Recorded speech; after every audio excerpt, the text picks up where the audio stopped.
इख्तिलाफात थे, हर इख्तिलाफ काबिल एहतराम। लेकिन अब बात हमारे घर पे आ गई है, जब खुलेआम हमें फौजियों को गद्दार कहा जा रहा है।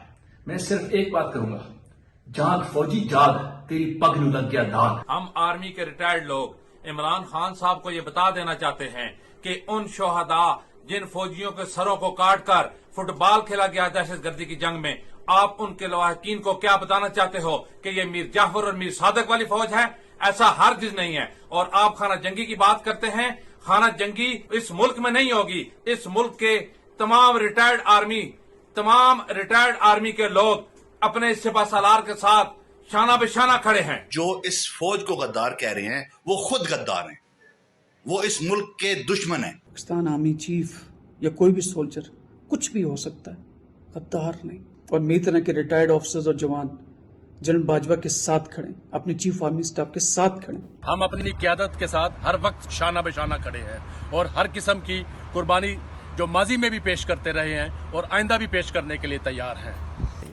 और रद्द-ए-अमल किस चीज़ का है? रद्द-ए-अमल उस बयान का है जिसके अंदर इमरान खान ने वाज़ेह अंदाज से हवाला दिया कि उनकी नज़र में मीर जाफ़र जो है वो कौन था, और उन्होंने बताया कि मीर जाफ़र नवाब सिराजुद्दौला का सिपा सालार। और रद्द-ए-अमल किस चीज़ का है? रद्द-ए-अमल उस बयान का है जिसके अंदर इमरान खान ने वाज़ेह अंदाज से हवाला दिया कि उनकी नज़र में मीर जाफ़र जो है वो कौन था, और उन्होंने बताया कि मीर जाफ़र नवाब सिराजुद्दौला का सिपा सालार।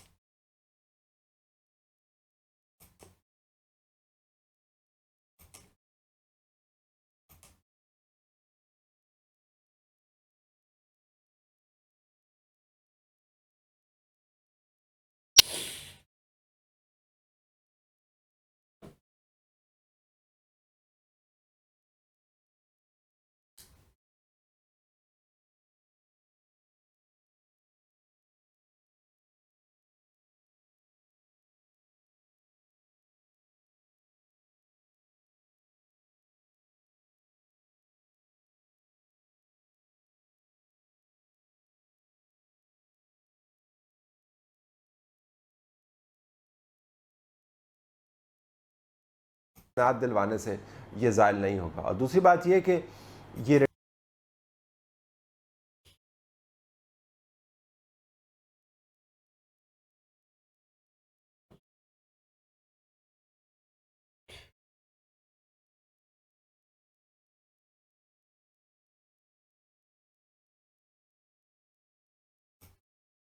और अब इसका रद्द-ए-अमल देंगे, पहले आहिस्ता आहिस्ता रद्द-ए-अमल देंगे और उसके बाद ज़्यादा रद्द-ए-अमल देंगे। अब ज़्यादा रद्द-ए-अमल क्या हो सकता है, उसकी कई शक्लें हो सकती हैं। तमाम शक्लों के ऊपर हम बहस नहीं करेंगे, वो स्पेकुलेशन के ज़ुमरे में आता, तज्ज़िये के ज़ुमरे में से वो निकल जाता। लेकिन ये मैं आपको बता दूं कि इमरान खान ने जिस तरीके से इस कैंपेन को रन किया है और जिस तरीके से उनके पार्टी के नुमाइंदगान ने इस कैंपेन को बढ़ोतरी दी है, फ़ौज के अंदर अगर उनकी सपोर्ट किसी जगह पर मौजूद थी, तो अब ये ख़तरा, ये ख़दशा और ये गुस्सा कि तमाम काम करने के बावजूद अगर इमरान खान ने और उनकी जमात ने इस किस्म का जवाब देना था, तो वो तमाम काम करने की ज़रूरत